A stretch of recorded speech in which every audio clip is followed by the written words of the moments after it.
नमस्कार दोस्तों, mentor fluent YouTube channel पर मैं कृष्ण हूँ। पुस्तक के हिंदी ऑडियो बुक समरी में आपका स्वागत है। एपिसोड 9 केशी वध। खैर, इधर सब ठीक चल रहा था तो उधर मथुरा में सब गड़बड़ होनी शुरू हो गई थी। मेरे बढ़ते प्रभाव व नारद की भविष्यवाणी ने मिलकर मथुरा में कंस की घबराहट इस कदर बढ़ा दी थी कि थोड़ा ठीक होते ही एक बार फिर उसने मुझे हर हाल में शीघ्र खत्म करने का निश्चय कर लिया था। यही नहीं, अब की इस कार्य को अंजाम देने के लिए उसने अपने पूरे जीवन का अनुभव लगाया था। उसने अपने मंसूबों में कामयाबी पाने के लिए दो तरफा योजना बनाई।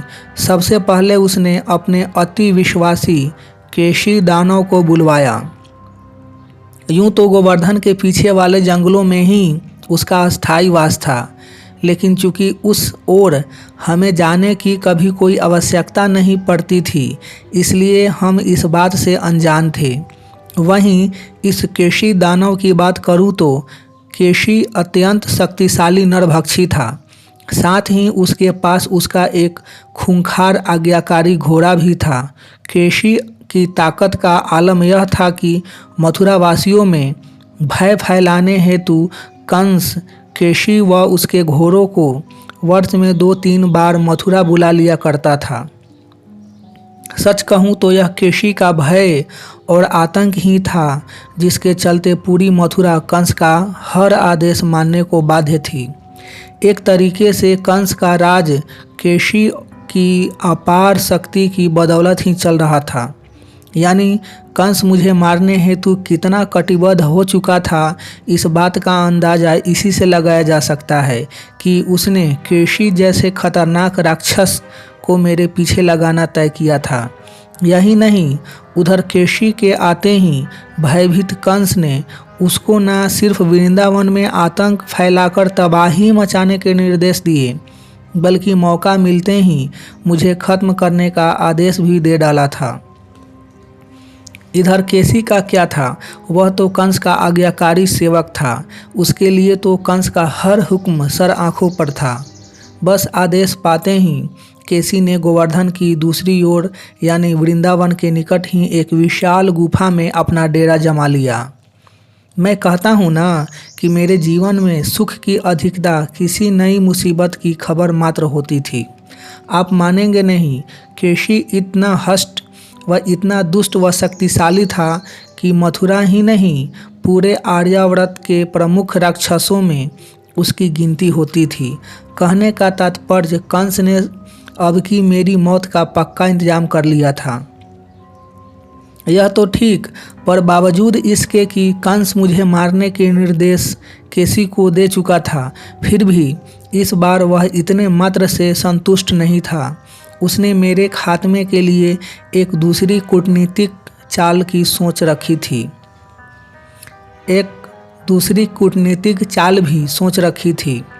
हालांकि उसके लिए इस चाल का अमलीकरण इतना आसान नहीं था, क्योंकि दरअसल इस चाल को कामयाब करने हेतु स्थानीय यादवों के सहयोग की आवश्यकता थी। पर यह पेचीदगी आप कैसे समझेंगे? इस हेतु मुझे आपको मथुरा के राजनीतिक हालात समझाने होंगे। वहाँ मामला कुछ ऐसा था कि मेरे कारागृह से बच निकलने के कारण अब राजमहल में किसी पर भी विश्वास करना कंस के लिए मुश्किल था। ऊपर से उसकी दुखद परिस्थिति यह थी कि मथुरा के यादवों में भी कोई खास उसका हितैषी या पक्षधर नहीं था, क्योंकि कंस कभी भी यादव प्रमुखों को अपने साथ लेकर नहीं चला था। उसने आज तक का अपना पूरा शासन अपने सलाहकारों तथा विश्वासी एवं आज्ञाकारी राक्षसों के भरोसे ही चलाया था। हालांकि कंस के पास इसकी एक जायज वजह भी थी। दरअसल कंस ने यादव होते हुए भी स्वयं को कभी यादव नहीं माना था। कंस कहने को तो राजा उग्रसेन का पुत्र था, लेकिन वास्तव में वह उनकी संतान नहीं था।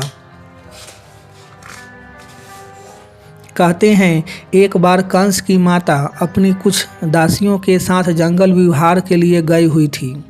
वर्षा का मौसम था और ऐसे में वह अपनी कामेच्छा पर नियंत्रण नहीं रख पा रही थी और उसी दरमियान उसी जंगल में एक अन्य प्रदेश का द्रुमिल नामक दानव राज शिकार करने आया हुआ था। चलो यहाँ तक भी ठीक, पर आगे दोनों में धोखे से संबंध स्थापित हो गया और कहा जाता है कि कंस उसी राजा की संतान था। उधर जैसे ही महाराज उग्रसेन को इस बात का पता चला तो उन्होंने कंस की अवहेलना करना प्रारंभ कर दिया। अब बच्चों की अवहेलना तो भयंकर दुष्परिणाम लेकर आती ही है। यही कंस के साथ भी हुआ। व्यथित कंस जब बड़ा हुआ और उसे इस बात का पता चला कि वह राजा उग्रसेन की संतान नहीं है, तो उसने उग्रसेन को अपने ससुर जरासंध की मदद से कैद कर लिया और स्वयं मथुरा का राजा बन बैठा। बस आगे फिर वहीं से कंस उग्रसेन से ही नहीं, समस्त यादव समुदाय से नफरत करने लगा। लेकिन कंस यह भूल गया कि मथुरा में अधिकांश यादव ही हैं, यानी तालाब में रहकर मगरमच्छ के झुंड से वैर करना उचित नहीं। हालांकि यहाँ कंस के पक्ष में यह बात जा रही थी कि इन यादवों में भी एका न था। मथुरा में इन यादवों के कई गुट थे और हर गुट का अपना एक मुखिया था। जब उग्रसेन राजा थे तो इन मुखियाओं की बड़ी पूछ-परछ थी, लेकिन कंस ने अपने शासनकाल में कभी इन यादव प्रमुखों को तवज्जो नहीं दी थी। लेकिन आज जब कि कंस अपने ही महल में किसी पर भरोसा नहीं कर पा रहा था, तो उसे अपनी नई सोची चाल के अमलीकरण हेतु स्वाभाविक रूप से इन यादव प्रमुखों की आवश्यकता महसूस हो रही थी। यानी कुल मिलाकर चाल लाख सटीक सही, पर अपने ही कर्मों के कारण उसे अमल में रख पाना कंस के लिए आसान नहीं बचा था। उस पर भी सबसे अच्छी बात यह कि इन सब बातों पर लगातार विचार कर कंस को लग रहा था कि वह चारों ओर से शत्रुओं से घिर गया है। एक तो वृंदावन में उसका काल कृष्ण रोज पराक्रम के नए झंडे गाड़ रहा है, तो उधर राजमहल विश्वासघातियों से भरा पड़ा है तथा यादव प्रमुख तो पहले से ही उसके नहीं हैं। अब चूंकि मुझे मिटाना उसका मकसद था, सो दो में से एक तो साथ मिलाने की उसे आवश्यकता महसूस हुई, और क्योंकि राजमहल का पुराना अनुभव खराब था, सो उसने यादव प्रमुखों को पटाने का निर्णय किया और अपनी इसी अच्छी राजनैतिक सोच को अमल में लाने हेतु यादव प्रमुखों को एकत्र कर उन्हें विश्वास में लेने की जरूरत थी। लेकिन यह असंभव सा दिख रहा था, क्योंकि कंस अपने पिता को कैद कर अवैध तरीके से राजा बन गया था। साथ ही एक लंबे अरसे से इन यादव प्रमुखों की कोई पूछ-परछ भी न की थी। ऐसे में उन्हें अपनी तरफ करना कठिन लग रहा था। जब किसी को अपनी जान पर बन आया महसूस होता है, तो उसकी प्रवृत्ति के अनुरूप उसे उपाय भी सूझने ही लगते हैं। उसने अपने पिता उग्रसेन को कुछ देर के लिए कैद से निकालकर सभा में लाने का निर्णय लिया, ताकि यादव प्रमुखों के बीच उनकी उपस्थिति उन्हें बहलाने में सहायक नजर आ रही थी। और इसी के चलते उसने यादवों को एक बार फिर विश्वास में लेने के लिए यादव सभा बुलवाई। अब कंस जैसे अहंकारी का झुककर यादव प्रमुखों की चौखट पर जाना ही दर्शा रहा था कि वह मुझे खत्म करने हेतु कितना बेताब हो चुका था। वरना कंस और सर झुकाए, चलो सर झुकाया वहाँ तक भी ठीक, पर साथ में चतुराई भी इतनी दिखा रहा था कि मुझे खत्म करने हेतु उसने केशी को निर्देश दिए हुए है।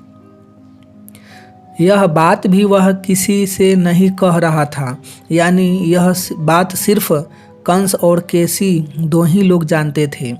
खैर, गोटियां तो वह बिछा चुका था और आगे अब उसका पूरा ध्यान यादव सभा को सफल बनाने में लगा हुआ था। निश्चित ही अपने इस उद्देश्य की पूर्ति के लिए उसने यादव सभा में सभी यादव प्रमुखों को आमंत्रित किया था, जिनमें भूतपूर्व महाराज उग्रसेन के अतिरिक्त प्रमुख रूप से पिता वासुदेव, महाबली, विक्रद्रुव, सात्विक, दारुक, कृतवर्मा, भूरितेजा, भूरिश्रवा आदि सभी शामिल थे। सभा भी उसने राजमहल के विशाल खुले बागीचे में ही रखी हुई थी। यही नहीं, कंस ने सभा को भी बड़ी ही राजनैतिक एवं नाटकीय भाषा में संबोधित किया। उसके संबोधन से बिल्कुल नहीं लग रहा था कि वह विकृत है, या हो सकता है भय की अधिकता मनुष्य को चप्पल बना देती है। चाहे जो हो, परिणाम में उसने सभा का शानदार प्रारंभ करते हुए कहा, पिताजी सहित आप सब यादव श्रेष्ठों का मैं सभा में स्वागत करता हूँ। आप सभी न सिर्फ श्रेष्ठ गुरुकुलों से शिक्षित हैं, बल्कि राजनीतिक व धनुर्विद्या के जानकार भी हैं। साथ ही आप श्रेष्ठ नीतियों व सुझाने वाले व किसी भी प्रकार के संकट से अपने राजा को उबारने में भी सक्षम हैं। अतः मेरी दृष्टि में तो आप मथुरा का राज दरबार ही नहीं, स्वर्ग सभा की शोभा बढ़ाने में भी समर्थ हैं। समझ नहीं आता कि जिस राजा के राज्य में आप जैसे विद्वान व सक्षम लोग मौजूद हैं, फिर उस राजा पर संकट के बादल क्यों मंडरा रहे हैं। पता नहीं आप लोगों द्वारा मेरी उपेक्षा क्यों की जा रही है। राजा का धर्म है राज्य के श्रेष्ठ लोगों का सम्मान करना व उनकी सुरक्षा करना, और मैंने हमेशा अपना यह कर्तव्य बखूबी निभाया है। दूसरी तरफ वैसे ही आप श्रेष्ठ लोगों का भी कर्तव्य है कि संकट के समय आप न सिर्फ अपने राजा की रक्षा करें, बल्कि हर प्रकार से उसकी सहायता भी करें। आप सभी जानते हैं कि नारद ने मुझे आगाह किया था कि देवकी का 8वां शिशु मेरा वध करेगा। ऐसे में सभी शास्त्र एक मत से कहते हैं, और आप भी सहमत होंगे कि राजा को अपने संभावित शत्रु का हर हाल में वध करना चाहिए। यहाँ मेरी तारीफ करनी होगी कि मथुरा के हित को ध्यान में रखते हुए मैंने अपना राजधर्म निभाना ही चुना, और ऐसा करते वक्त मैं अपनी बहन के मोह या अपने भांजे की माया में नहीं फंसा। लेकिन दुर्भाग्य से ऐसे राजधर्मी राजा पर भी इस बदनीयत वसुदेव के कारण आज संकट के बादल मंडरा रहे हैं। ऊपर से मीठा बोलने वाले दुष्ट वसुदेव ने अपने बच्चे के मुंह में आकर मेरी आंखों में धूल झोंकते हुए किसी तरह अपने 8वें शिशु को बचा लिया। हालांकि यह बात यहीं समाप्त नहीं हुई, फिर उसने उसे मेरे ही सेवक नंद के यहाँ पालने पोसने के लिए भी सौंप दिया। यह सुनते ही सभा में सन्नाटा छा गया। कंस के पंजे से बालक को निकलवाया भी जा सकता है, यह सोच सोच यादव प्रमुखों की बुद्धि को ताले पड़ गए थे। वहीं वासुदेव, गर्गाचार्य और अनर्थ की हालत तो बिल्कुल देखने लायक हो गई थी। उधर इतना कहते कहते कंस भी क्रोधित हो उठा था। वसुदेव की चालाकी व राजमहल की गद्दारी ने उसे बुरी तरह उकसा दिया था। सो आगे वह अपना वही दवा क्रोध निकालता हुआ बोला, वसुदेव मेरे एहसानों को भूल गया, वह कृतज्ञ होने की बजाय विश्वासघाती हो गया। मैंने वसुदेव को वृद्ध मानकर हमेशा सम्मान दिया, लेकिन इसने सब व्यर्थ कर डाला। निश्चित ही यह मथुरा शासन का ही नहीं, बल्कि संपूर्ण यादव कुल का विरोधी है। इस नीच वसुदेव ने शिक्षा प्राप्त की, लेकिन शास्त्र नहीं समझे।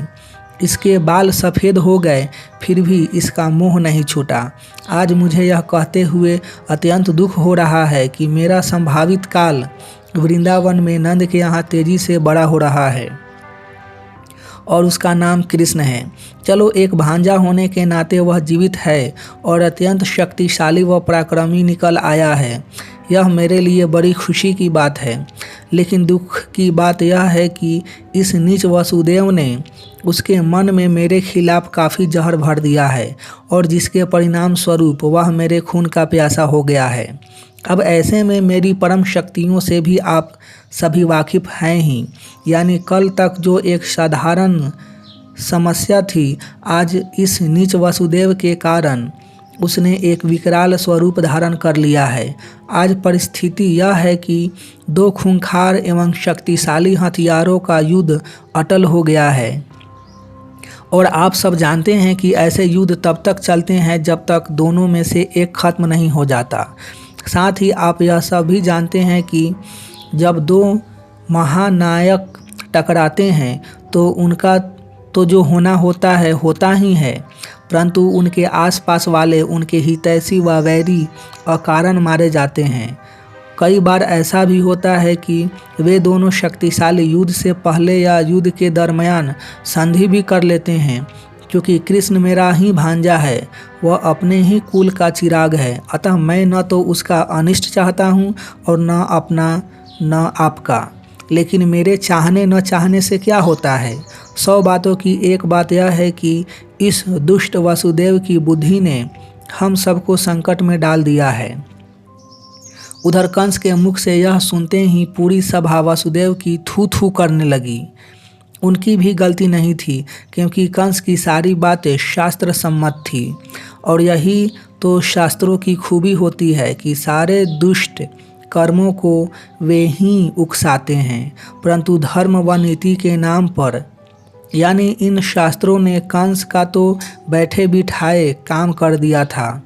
अब कंस जो न सिर्फ एक अच्छे गुरुकुल से शिक्षित था बल्कि शास्त्रों का ज्ञाता भी था।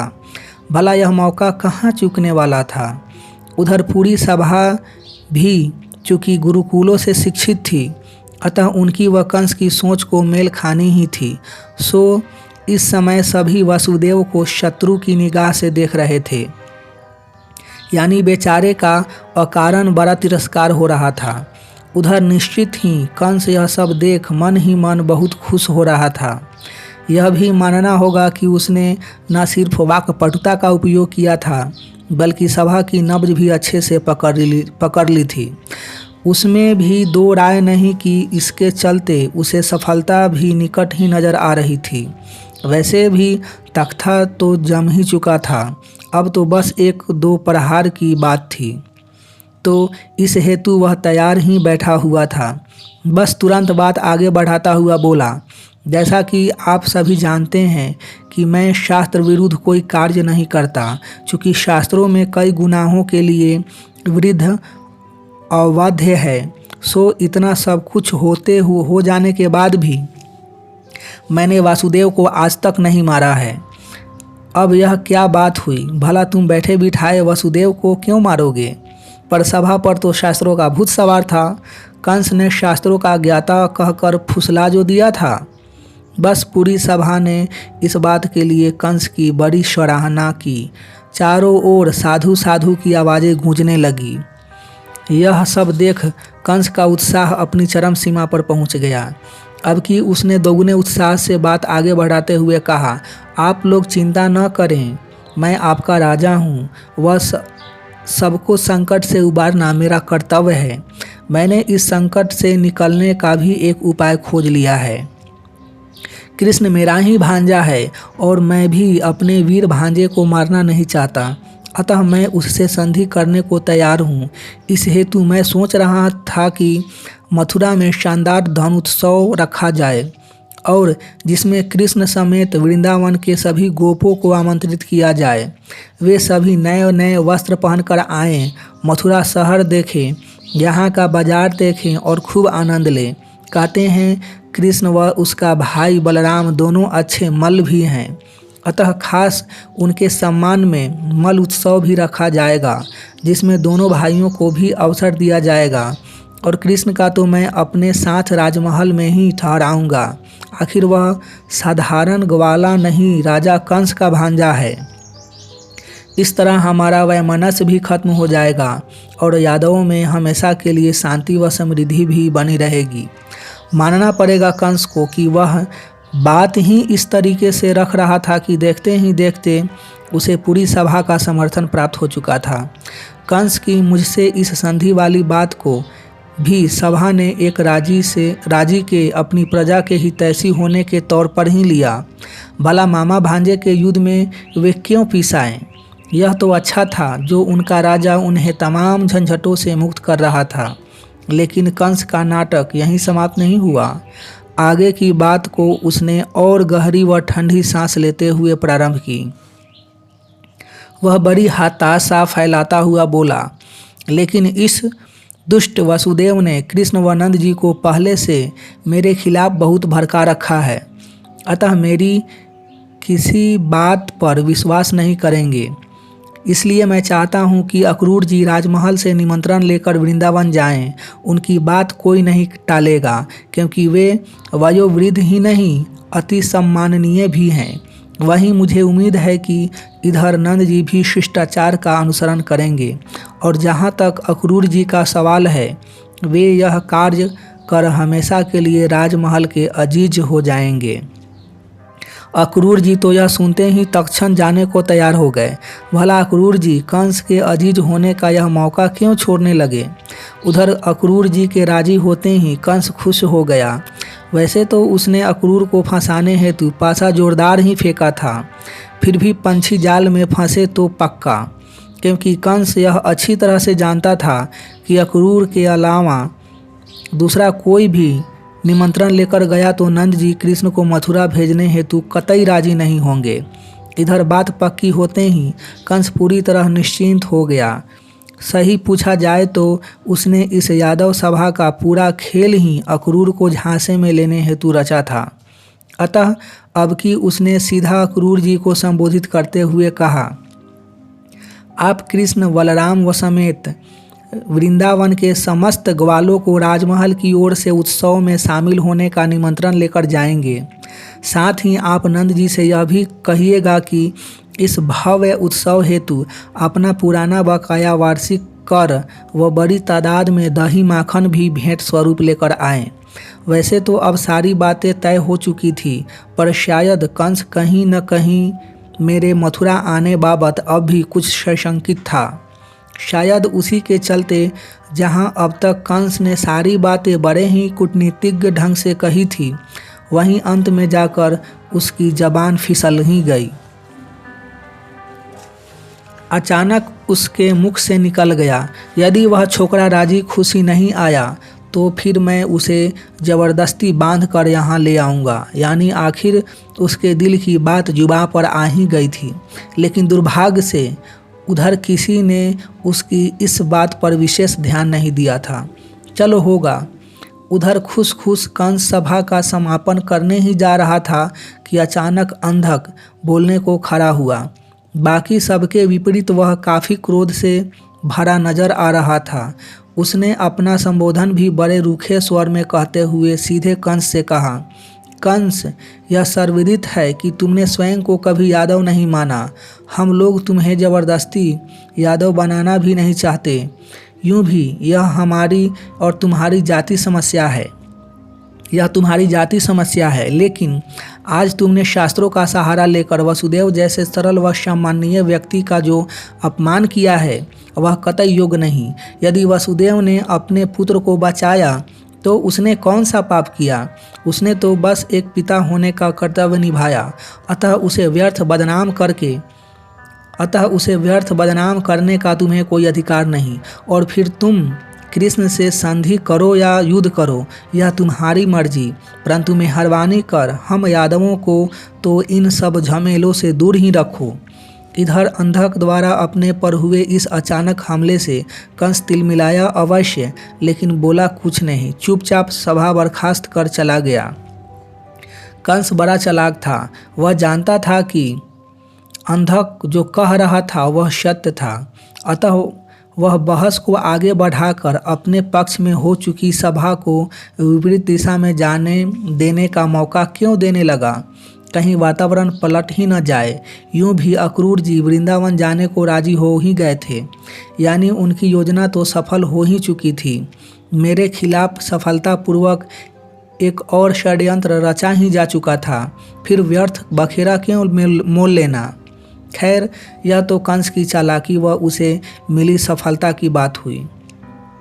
पर इधर केसी दानव ने अपने घोड़ों के साथ वृंदावन में आसरा क्या लिया। पूरे वृंदावन पर संकट के बादल तेजी से मंडराने लगे। आज्ञाकारी केसी तो यहाँ आते ही अपने कार्य में भिड़ गया था। ऊपर से दुर्भाग्य यह कि आजकल सभी गाय भैंस चराने भी वहीं जा रहे थे जहां केशी ने अपना नया डेरा डाल रखा था। यानी कि बिना योजना के भी केशी का पड़ाव एकदम ठीक जगह पर पड़ गया था। अर्थात जिस तेजी से केशी वृंदावन की ओर तरफ बढ़ रहा था, जाने अनजाने उससे कहीं ज़्यादा तेज़ी से हम उसकी तरफ बढ़े जा रहे थे। उधर केशी के तांडव का आलम तो यह था कि उसने अकेले हाथों 15 दिनों में ही गोवर्धन के पूरे पेड़ उखाड़ फेंके थे। पर्वत के आसपास की सारी घास भी उजाड़ दी थी। यही नहीं, चारा चरने वाले कई पशुओं को उसने मार भी खाया था। कहने का तात्पर्य यह कि अपने पदार्पण के चंद दिनों में ही वह पूरे वृंदावन में भय व आतंक का वातावरण निर्मित करने में सफल हो गया था। वह न सिर्फ अपनी शक्ति व उपस्थिति का एहसास कराने में सफल हुआ था, बल्कि देखते ही देखते एक बार फिर वे ही परिस्थितियां निर्मित भी कर चुका था जिनके कारण हमें गोकुल छोड़कर वृंदावन आना पड़ा था। यानी अब तक केशी के पहाड़ी के इस तरफ पड़ाव डालने का आभास पूरे वृंदावन को हो चुका था। अच्छा सिर्फ यह था कि जान माल की हानि से पहले ही यह एहसास हो चला था।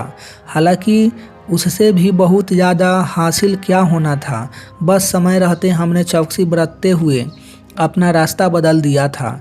वैसे इसका पूरा श्रेय नंद जी को जाता था, जो न सिर्फ केशी की ताकत से अच्छे से वाकिफ थे, बल्कि केशी आगमन का अंदेशा होते ही उन्होंने ग्वालों को गोवर्धन की ओर जाने से स्पष्ट चेता भी दिया था। वाकई नंद जी ने समय रहते ही नहीं चेताया होता तो बहुत कुछ अनर्थ हो जाता जो हो सकता था। यह सब तो ठीक, पर मज़े की बात यह कि नंद जी समेत सभी केशी के पड़ाव को एक संयोग ही मान रहे थे। यानी उस समय हम में से कोई इसे कंस द्वारा रचे गए षड्यंत्र का हिस्सा नहीं समझ रहा था। अब समझे चाहे जो, पड़ाव अनायास हो या योजनापूर्वक, नुकसान तो हो ही रहा था। निश्चित ही इससे हम लोगों ने मारे भय के गाय भैंस चराने जाना या फल फूल बटोरना यमुना तक ही सीमित कर दिया था। लेकिन यह समस्या का अस्थायी समाधान नहीं था। गर्मी की ऋतु अपने पूरे यौवन पर थी, फलस्वरूप फल फूलों की वैसे ही कमी थी। यमुना तो छोड़ो, गोवर्धन के इस पार के फल फूलों से पूरा नहीं पड़ रहा था।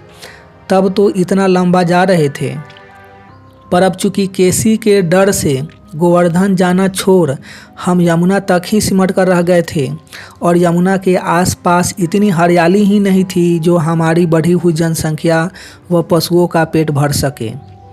परिणाम स्वरूप कुछ ही दिनों में पशुओं को चारे की ओर हमें फल फूलों की अत्यंत कमी पड़ने लगी, और इसका अंतिम नतीजा यह हुआ कि 3 वक्त डटकर भोजन करने वाले ग्वालों को 1 वक्त के भोजन के भी लाले पड़ गए।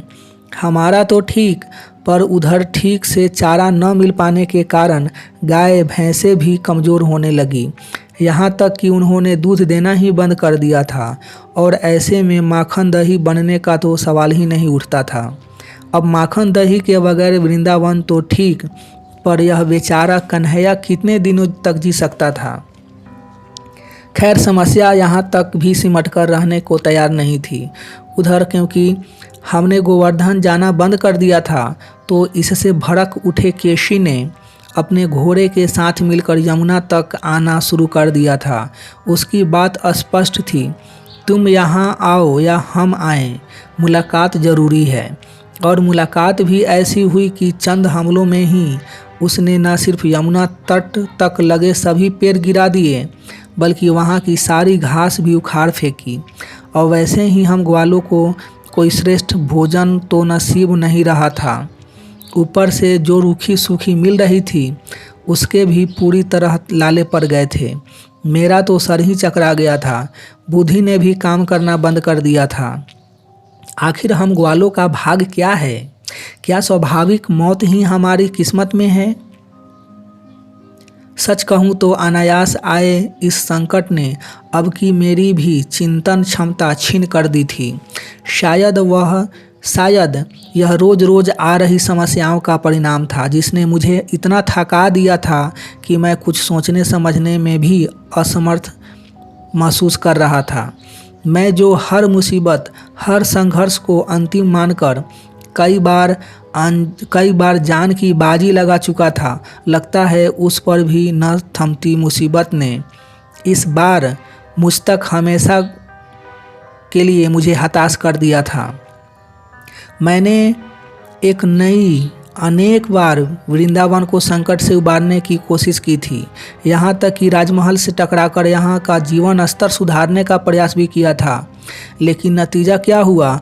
उल्टा जीवन स्तर व संकट दोनों गोकुल के स्तर तक गिर गया। समझ नहीं आता कि हम ग्वालों का जीवन मेहनत, संकट और संघर्ष के सिवाय कुछ और है भी कि नहीं। मैं जो हर मुसीबत का इलाज मुसीबत को हराने में खोजता था, इस बार आश्चर्यजनक रूप से मुसीबत के प्रति उदासीन हो गया था। कुछ करूं या न करूं, और करूं तो कैसे करूं, मुझे कुछ समझ में नहीं आ रहा था।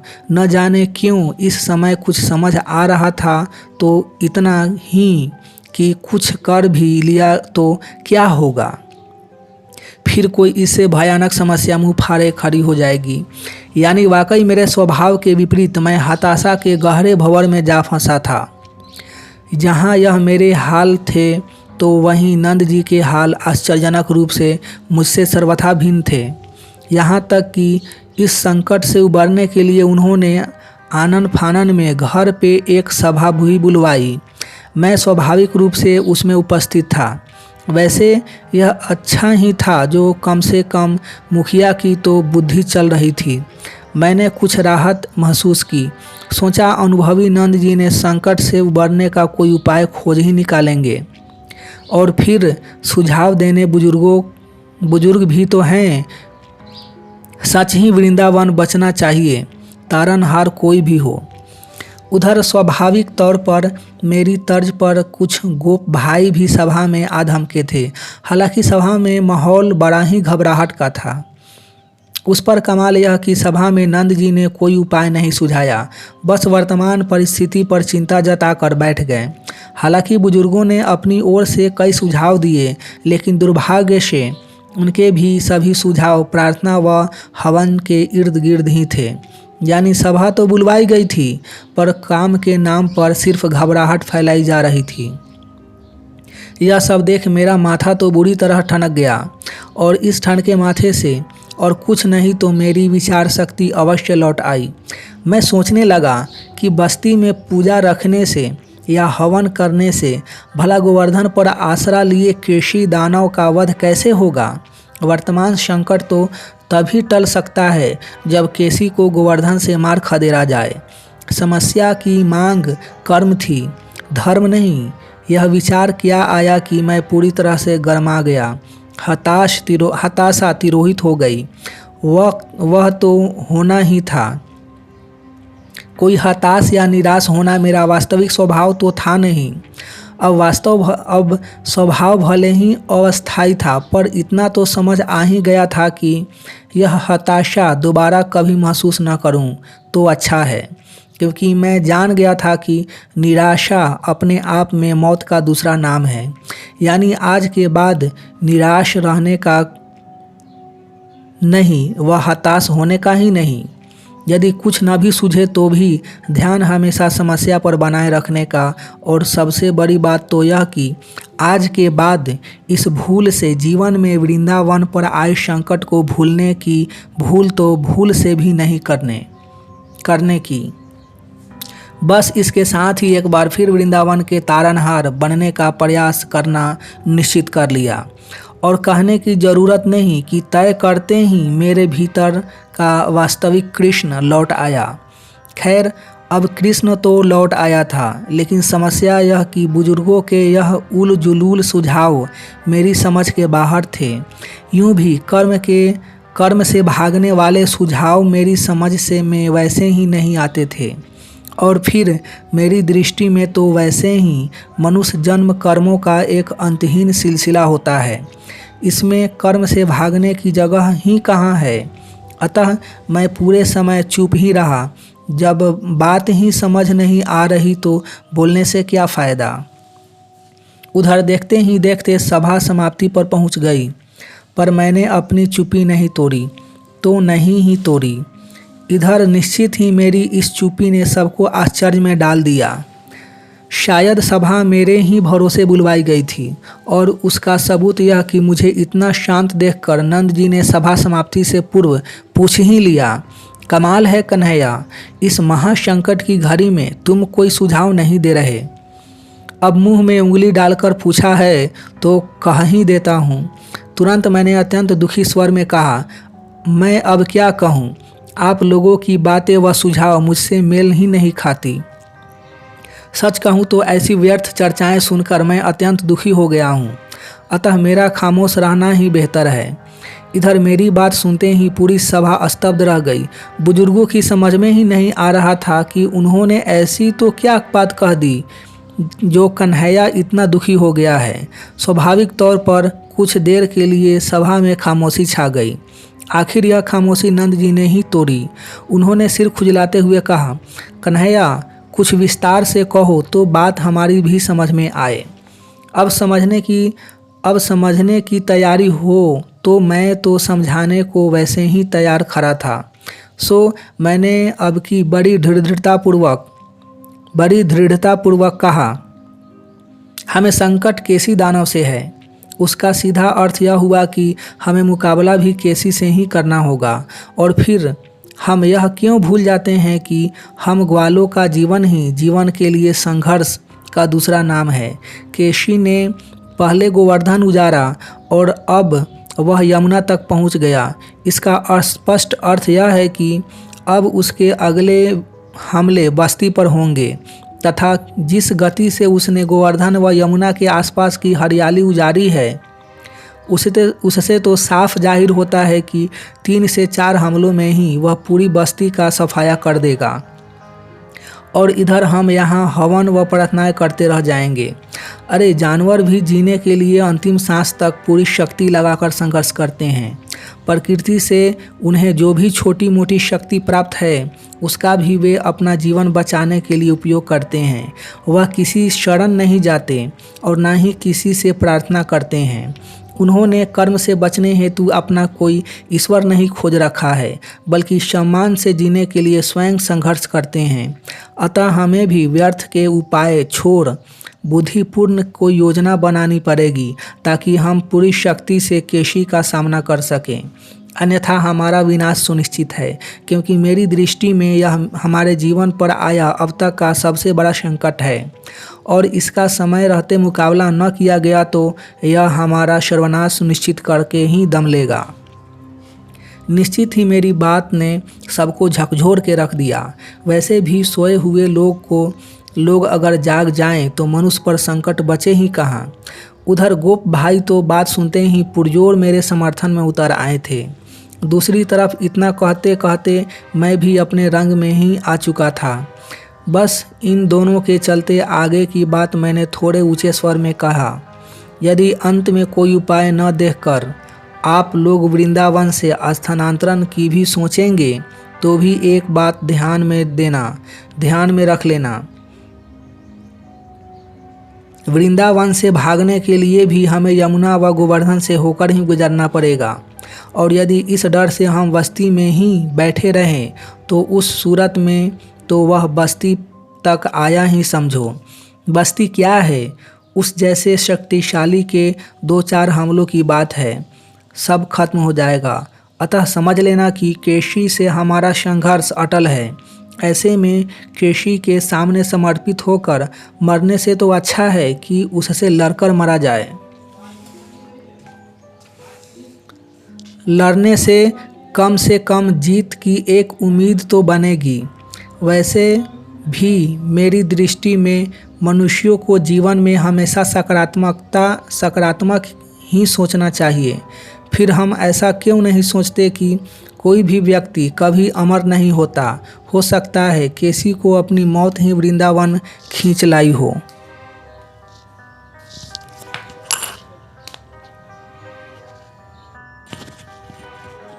अब मेरी बात सीधी और स्पष्ट थी। फिर भी पता नहीं क्यों बुजुर्गों की हवा उड़ गई। नंद जी उल्टा मुझ पर बुरी तरह भड़क उठे। यही नहीं, मुझे पुरजोर डांटते हुए बोले भी कि शायद केसी की ताकत का तुम्हें अंदाज़ा नहीं। वह कंस का सबसे भयानक व शक्तिशाली राक्षस है। उसके खिलाफ योजना बनाना या उससे टकराने की सोचना भी ही बता रहा है कि तुमने अभी कितना बचपन है। और मैं यह सख्त हिदायत देता हूँ कि हम में से कोई बस्ती के बाहर नहीं जाएगा। ध्यान रहे, मेरी इस हिदायत में तुम भी शामिल हो। हमें सब्र रखना होगा व सहन करना होगा। मुझे उम्मीद है कि हवन व पूजा से कोई न कोई मार्ग अवश्य निकल आएगा। यह सुनकर मेरा तो बचा खुचा माथा भी ठनक गया। मैं इतना तो समझ ही गया था कि यह कर्म से भागने वाले भयभीत लोग आज मेरी कोई बात नहीं मानेंगे, अतः अब उनसे आगे कोई बहस करना व्यर्थ है। दूसरी ओर यह भी तय था कि मेरी बात नहीं मानी गई तो एक एक कर सभी खत्म हो ही जाएंगे। इधर मेरी मजबूरी यह थी कि मैं ना तो इतनी आसानी से अपने सपनों की वृंदावन का विनाश होते देख सकता था और ना ही मैं और लोगों की तरह बस्ती में बैठकर अपना मौत का इंतज़ार कर सकता था। वहीं यह भी तय था कि आसानी से नंद जी की आज्ञा का उल्लंघन भी नहीं कर सकता था, यानी चारों ओर से बुरी तरह घिर गया था। अतः मैंने और कोई उपाय न देख नंद जी के हुक्म में कुछ लचीलापन लाने के उद्देश्य से कहा, आपका हुक्म तो ठीक, परंतु हम में से कुछ लोगों को तो यमुना तक जाना ही होगा, क्योंकि यदि हमने पूरी तरह बाहर निकलना बंद कर दिया तो बेचैन केसी के पास बस्ती पर हमला करने के अलावा कोई रास्ता नहीं बचेगा। अर्थात हमारा बाहर न निकलना अंत में उसे बस्ती पर हमले के लिए उकसाना सिद्ध होगा। दूसरा, बस्ती से बाहर निकलने बगैर हम अपने भोजन की व्यवस्था भी नहीं कर सकते हैं और ऐसे में तो हम भूख से ही मर जाएंगे। अतः हर कारण से हमें बस्ती के बाहर तो निकलना ही होगा। बेहतर तो यह होगा कि कुछ ग्वाले हथियारों से लैस होकर गोवर्धन तक भी जाएं, ताकि केसी को यमुना तक आने की आवश्यकता ही महसूस न हो। मेरी यह बात सबकी समझ में आ गई। फलस्वरूप मेरे ही नेतृत्व में कुछ ग्वालों को गाय चराने जाने की इजाज़त मिल गई, परंतु पूरी सावधानी बरतने की हिदायत दी। मैं खुश हुआ, क्योंकि मुझे क्या करना है यह तो मैं तय कर ही चुका था। हालांकि मैंने किसी पर कुछ जाहिर तो नहीं होने दिया था, पर आपसे कह देता हूँ, मन ही मन मैंने तय कर लिया था कि मैं केसी से टकराऊंगा अवश्य। हाँ, वैसे मैं यह भी जानता था कि यदि सब कोई मिलकर योजना बनाते तो उसे निश्चित तौर पर मारा जा सकता था। समझ तो मैं यह भी रहा था कि उससे अकेले निपटना आसान न होगा, लेकिन क्या करूं, किसी ने दूसरा उपाय ही कहाँ छोड़ा था। यूं भी रोज़ रोज़ मौत का इंतज़ार करके मरने से तो मौत से टकराना हमेशा बेहतर होता है। और सच तो यह है कि यह बात मैं उससे भी अच्छे तरह से समझ रहा था। और फिर यह तो हो सकता है कि मृत्यु से प्रेरित होकर वृंदावन एकजुट होकर केसी का मुकाबला करे और सर पर मंडरा रहे इस महाविनाश से बच जाए, क्यों नहीं हो सकता। प्रेरणा मनुष्य से कुछ भी करवा सकती है और फिर हो सकता है मैं ही केसी को निपटाने में सफल हो जाऊं। क्यों नहीं हो सकता, यह भी हो सकता है। यानी हर लिहाज से मेरा निर्णय सही ही था। खैर, भविष्य की बात भविष्य पर छोड़े तो अभी यहाँ मेरा ग्वालों के साथ सावधानीपूर्वक गाय चराने जाना प्रारंभ हो गया था। अब आप तो जानते ही हैं कि मेरे लिए गाय चराना तो एक बहाना था। वास्तव में तो मैं केसी की शक्ति व उसकी गतिविधियों का अवलोकन करने ही जा रहा था।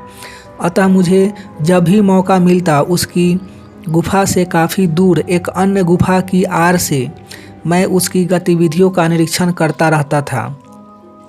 दूसरी ओर साथ आए ग्वाले मेरे इन इरादों से अनजान फटाफट अपना कार्य सल्टाने में लगे रहते थे। वैसे हम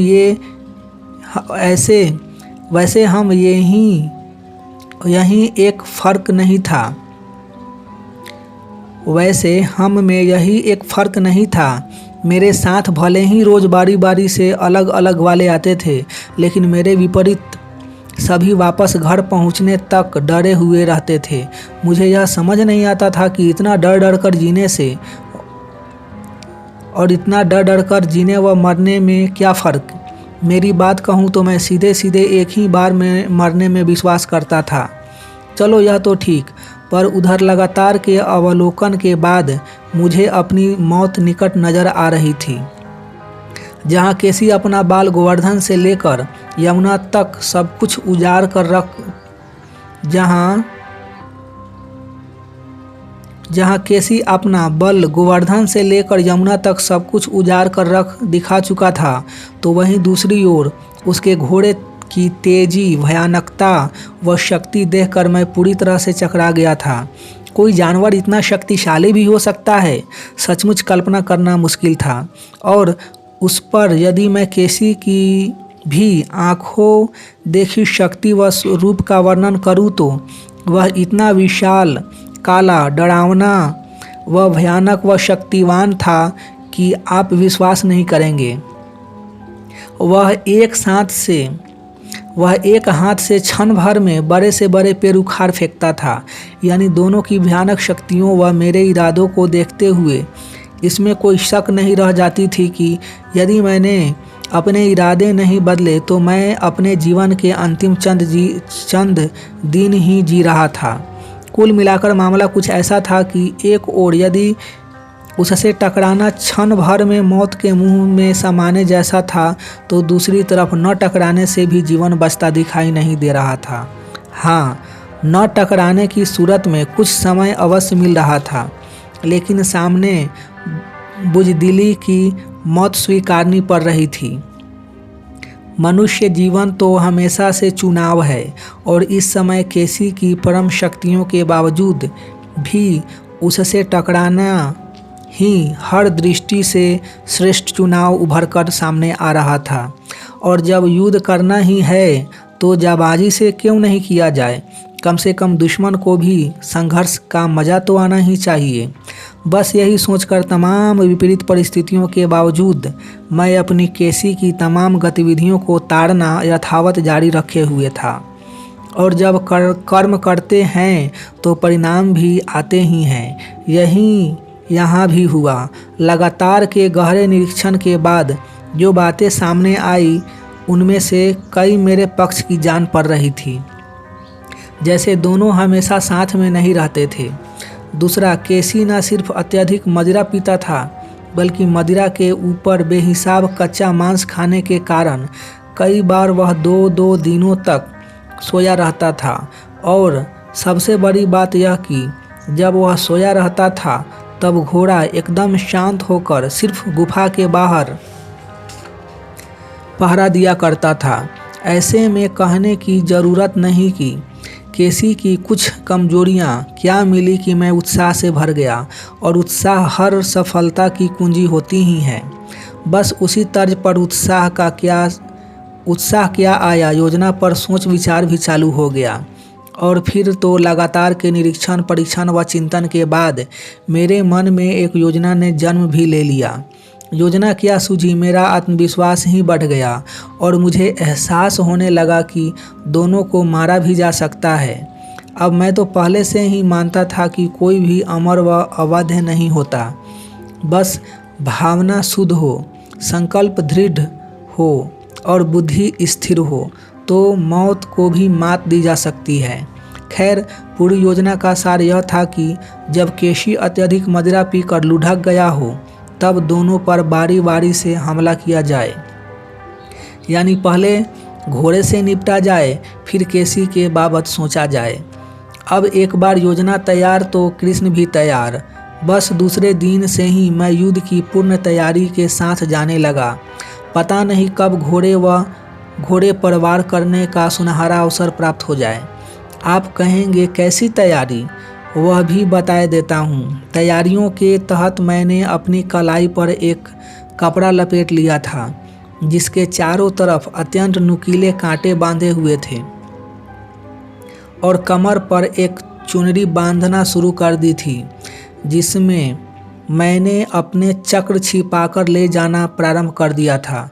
यह भी बता दूं कि यह चक्र केसी को चक्कर में डालने हेतु नहीं, बल्कि नंद जी को चक्री में डालने हेतु छिपाकर ले जाना पड़ रहा था, क्योंकि गलती से भी एक बार चक्र के साथ पकड़ा जाता तो मेरे बस्ती के बाहर निकलने पर ही प्रतिबंध लग जाता। अब इधर तैयारियों के साथ तो जा ही रहा था और उधर जल्द ही मुझे वह मौका भी मिल गया जिसका मुझे इंतज़ार था। उस दिन भी केसी इतनी अधिक मदिरा पीकर सो रहा था कि उसके खड़ाटे पूरे गोवर्धन पर्वत पर गूंज रहे थे, और हमेशा की तरह उस दिन भी घोड़ा उसकी गुफा के बाहर खड़ा पहरा दे रहा था। यानी मौका व दस्तूर दोनों उपलब्ध थे, और ऐसे में अन्य कुछ भी सोचना बेकार था, क्योंकि परिस्थिति की मांग तत्क्षण कर्म की थी। सो बस बिना एक क्षण गंवाए मैं तेजी से गुफा की दिशा में दौड़ पड़ा। उधर साथ आए सभी ग्वाले मुझे अचानक केसी की गुफा की तरफ दौड़ता देख घबरा गए। भार में जाए, आज उनकी घबराहट की फिक्र कौन करने वाला था। आज तो परिस्थितियां चारों ओर से मेहरबान थी, और उसका सबसे बड़ा सबूत तो यह कि आज भैया हमारे साथ नहीं आए थे। बस ऐसे में मैं निर्विघ्न रूप से गुफा की ओर बढ़ा जा रहा था। हाँ, उधर हतप्रभ ग्वाले अवश्य मारे घबराहट के चिल्ला रहे थे, कन्हैया मत जा, कन्हैया ऐसा मत कर। लेकिन तब तक तो मैं सबको सुना अनसुना कर दौड़ते हुए घोड़े के निकट जा पहुंचा था। उधर अचानक मुझे सामने आया देख वह भयानक तीखे दांत वाला घोड़ा जोर से हिनहिनाने लगा। दृश्य भी अजब जम गया था। एक तरफ मुझे सामने पाकर गुफा के द्वार पर पहरा दे रहा घोड़ा हरकत में आ गया था, तो दूसरी तरफ इस समय मैं उससे चंद कदमों की दूरी पर दोनों हाथ कमर पे रखे बड़ी शान से उसे ललकारने के अंदाज में खड़ा हो गया था। यह देख अब कि वह क्रोध में बड़ी जोर हिनहिनाया। उसकी भयानक आवाज़ से दूर खड़े ग्वालों की तो घिघी ही बंध गई।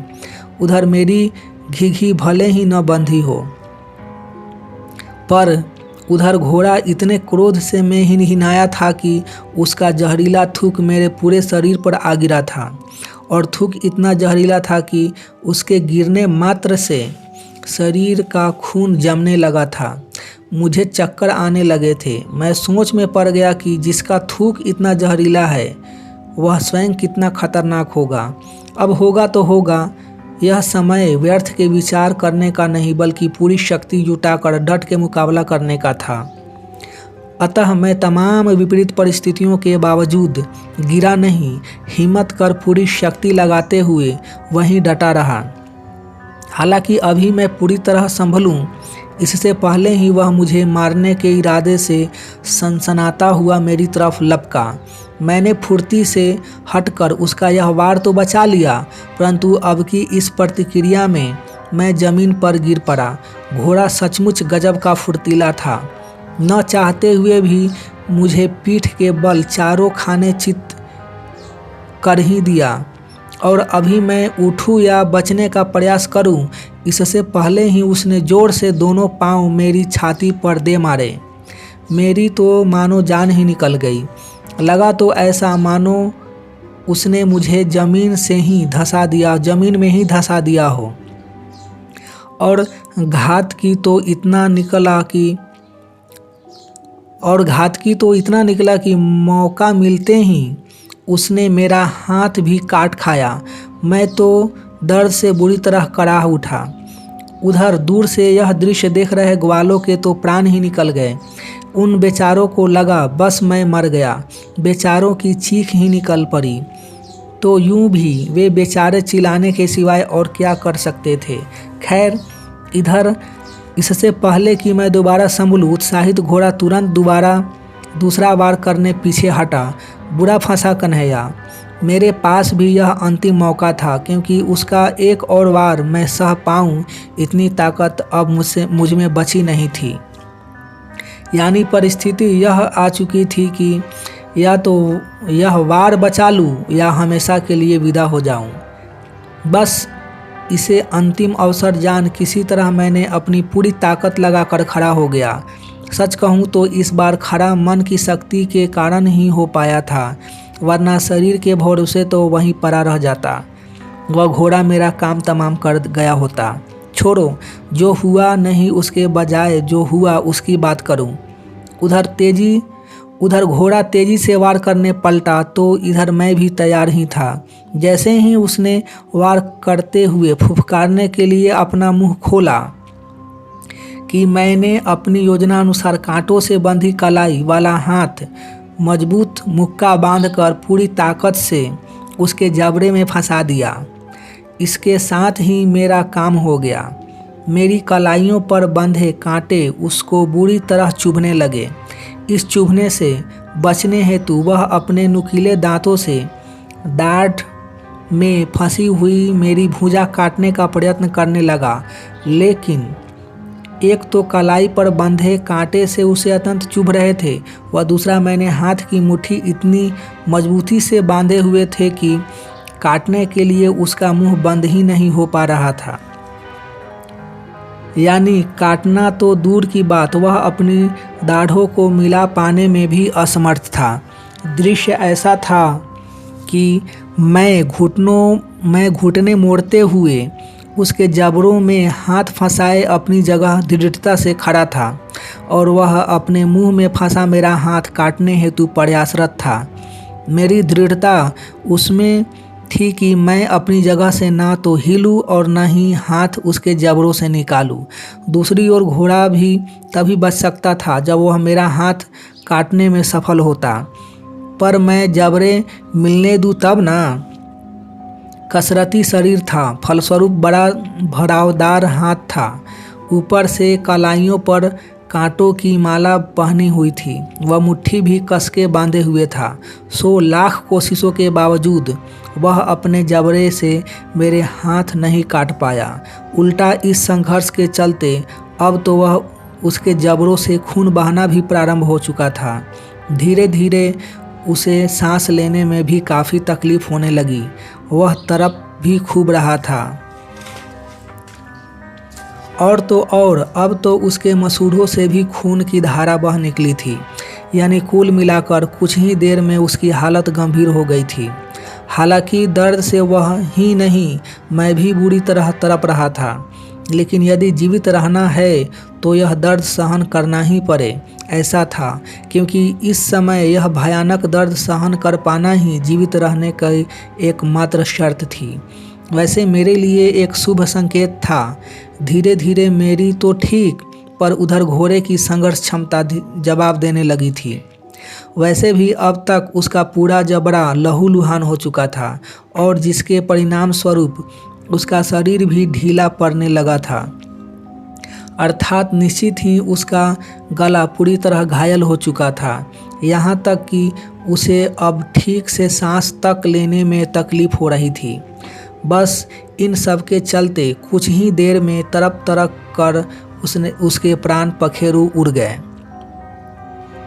उधर उसके लुढ़कते ही सबसे पहले मैंने जबड़ों में फंसा अपना हाथ निकाला। कहने की ज़रूरत नहीं कि मेरा हाथ बुरी तरह घायल हो चुका था। हालांकि जबड़ों से हाथ निकालने पर कुछ राहत अवश्य महसूस हुई थी, लेकिन यह समय राहत महसूस करने का भी कहाँ था, क्योंकि अभी तो घोड़े के मालिक एवं परम शक्तिशाली राक्षस केसी से निपटना बाकी था। वैसे तो उससे भिड़ने हेतु किसी योजना की आवश्यकता नहीं थी। मैंने तुरंत चक्र अपनी उंगली में फंसाया। वह गुफा में घुस गया जहाँ केसी सो रहा था। निश्चित ही वह काफ़ी गहरी नींद में सो रहा था और इसलिए तो मैं केसी की तरफ से काफ़ी निश्चिंत था। अब जिसको गुफा के बाहर चल रहा इतना भयानक युद्ध तक नहीं जगा पाया था, उसके अब जागने की संभावना निहिवंत ही थी। यूं तो सोते हुए को मारना नीति विरुद्ध था, लेकिन जीवन एक चुनाव है जिसका फैसला शास्त्र या नीतियों से नहीं बल्कि परिस्थितियों की मांग से किया जाता है। मेरे सामने भी इस समय नीति व जीवित रहने में से स्पष्ट चुनाव था और स्वाभाविक रूप से मैंने जीवित रहना ही चुना, वह जिसके फलस्वरूप नीति का स्वतः ही त्याग हो गया। ध्यान रहे, मैंने त्याग किया नहीं, हो गया। खैर छोड़ो इन बातों को। अभी तो मैंने बगैर समय गंवाए चक्र घुमा घुमा कर सोते हुए केसी के तमाम अंग घायल करना प्रारंभ कर दिया।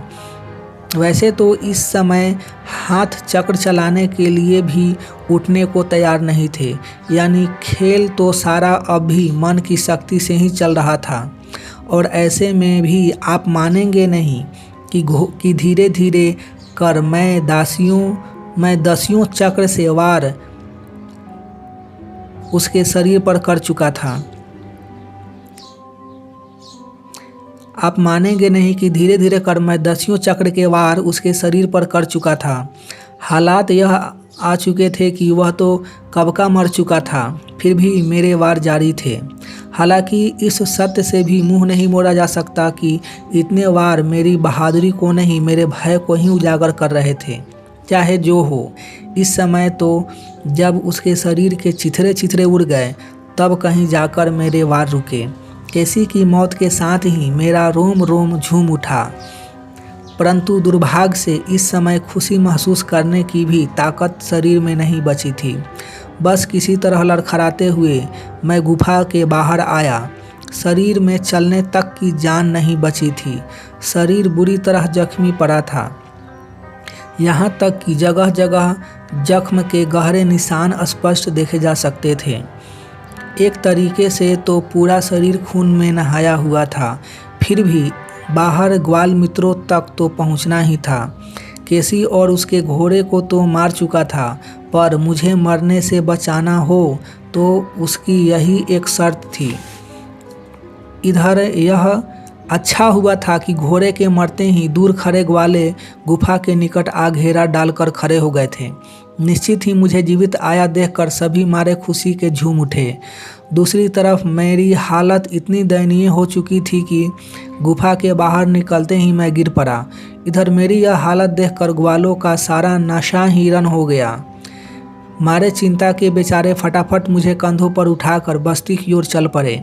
यानी मुझे बचाने की यात्रा तो प्रारंभ हो चुकी थी, लेकिन मैं अब भी लगातार कराह रहा था। दर्द भी असहनीय हो रहा था। सच कहूँ तो जिंदा था, यही कमाल था।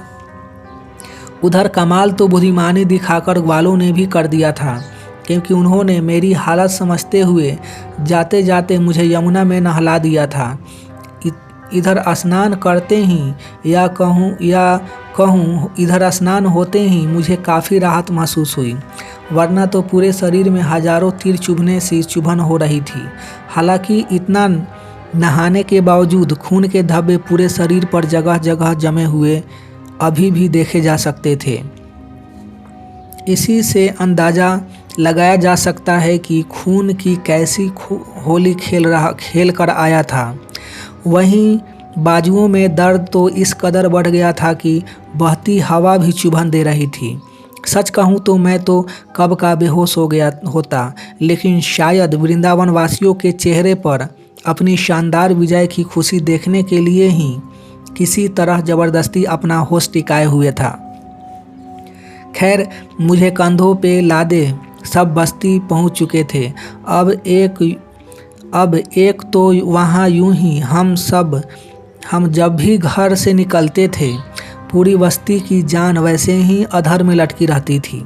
जब तक हम लौट कर नहीं आते, सब बाहर ही जमावड़ा किए हमारा इंतज़ार करते रहते थे।